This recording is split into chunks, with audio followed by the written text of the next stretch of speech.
Good morning, good afternoon, good evening. Today is Saturday, July 12th, 2025, and we're going to be wrapping up the second half of the 17th chapter of the Acts of the Apostles, where Paul preaches in Athens.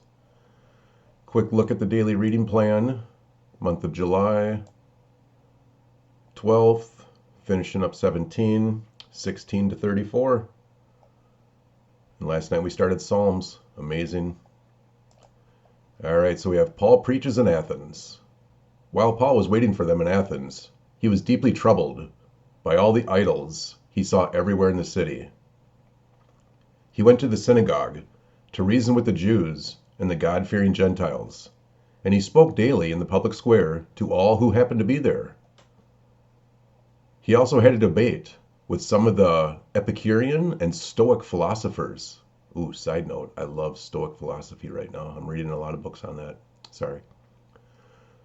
When he told them about Jesus and his resurrection, they said, "What's this blabber trying to say with these strange ideas that he's picked up?"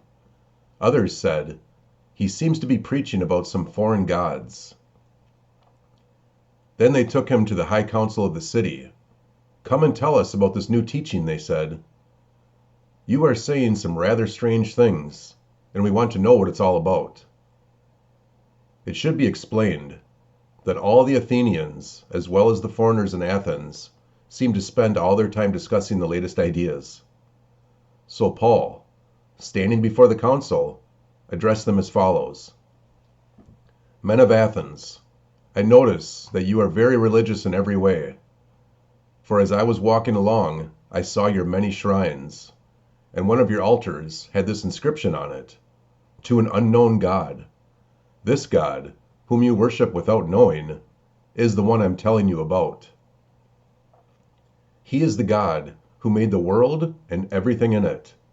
Since he is Lord of heaven and earth, he doesn't live in man-made temples, and human hands can't serve his needs, for he has no needs.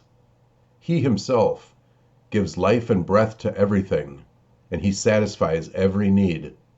From one man, he created all the nations throughout the whole earth. He decided beforehand when they should rise and fall, and he determined their boundaries. His purpose was for the nations to seek after God and perhaps feel their way toward him and find him, though he is not far from any one of us. For in him we live and move and exist. As some of your own poets have said, we are his offspring. And since this is true, we shouldn't think of God as an idol designed by craftsmen from gold or silver or stone. God overlooked people's ignorance about these things in earlier times, but now he commands everyone, everywhere, to repent of their sins and turn to him. For he has set a day for judging the world with justice by the man he has appointed, and he proved to everyone who this is by raising him from the dead."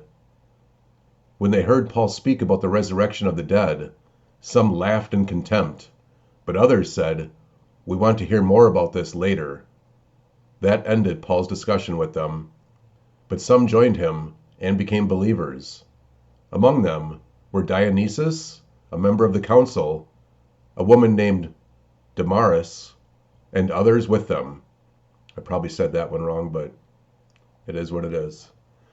That wraps up chapter 17, where Paul begins preaching to the Greeks over in Athens of Greece, where it all began. And I'll say, Stoic philosophy, Epicurean, Marcus Aurelius, the book Meditations, was never meant to be a book published. It was his personal diary. Absolutely incredible. It's his personal diary that became the way for so many to follow. If you're curious about things like that, I highly recommend Stoic philosophy reading if you enjoy reading. And if you don't, find an audiobook. With that, I will leave you for today. Have an amazing Saturday. God bless.